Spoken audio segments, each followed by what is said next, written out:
मध्य प्रदेश में नक्सली अपनी ताकत बढ़ा रहे हैं, शहरों की जानिब रुख कर रहे हैं और ऐसे में पुलिस के सामने एक बड़ा चैलेंज भी पैदा होता जा रहा है। आप देखिए हमारी ये रिपोर्ट। मुझे इजाजत दें। आदाब। मध्य प्रदेश में सालों की खामोशी के बाद नक्सलियों ने फिर से पैर पसारने शुरू कर दिए हैं।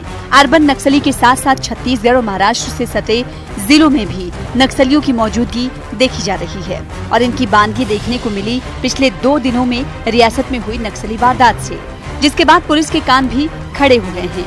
मंगल की रात को बालाघाट में पुलिस और नक्सलियों के बीच हुई गोलीबारी में 2 लाख के इनामी नक्सली मारे गए, जिनके पास से बड़े हथियार भी मिले हैं। मारे गए दोनों नक्सली मंगेश और नंदे एरिया कमांडर थे। वहीं मुठभेड़ के दौरान फरार हुए 3 नक्सलियों की तलाश जारी है। सूचना के अनुसार इन लोगों से सामना हो गया, मुठभेड़ हुई, दोनों तरफ से गोली चली। कितने नक्सली इसमें मारे गए और कितने फरार हुए?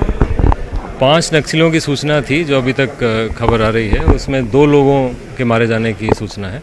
एक पुरुष था, एक महिला थी और दोनों एरिया कमेटी मेंबर थे।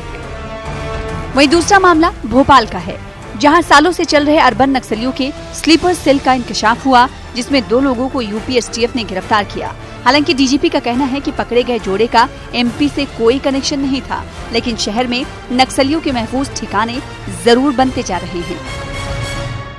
ये मध्य प्रदेश से अभी कोई सूचना नहीं है उनका कनेक्शन होने की, लेकिन यहाँ रह रहे थे और उनके द्वारा काम किया जा रहा था उत्तर प्रदेश में। खुद रियासत के डीजीपी मान रहे हैं कि रियासत में नक्सलियों के 3 गिरोह चल रहे हैं। साथ ही वो बालाघाट के अलावा मंडला, डिंडोरी होते हुए अमरकंटक तक पैर फैला रहे हैं। मध्य प्रदेश में बालाघाट तो है ही, वहाँ पे 2 दलम पूरे हैं और एक महाराष्ट्र के साथ ओवरलैप करता है। इसके अलावा मंडला में मूवमेंट की सूचना काफ़ी समय से मिल रही है।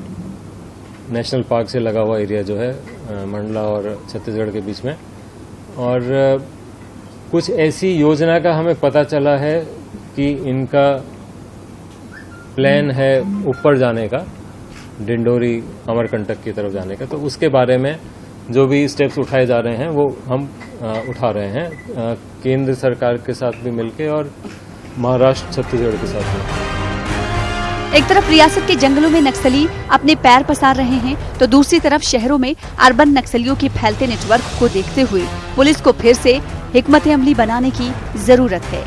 मनोज राठौर, न्यूज़ 18 मध्य प्रदेश, भोपाल।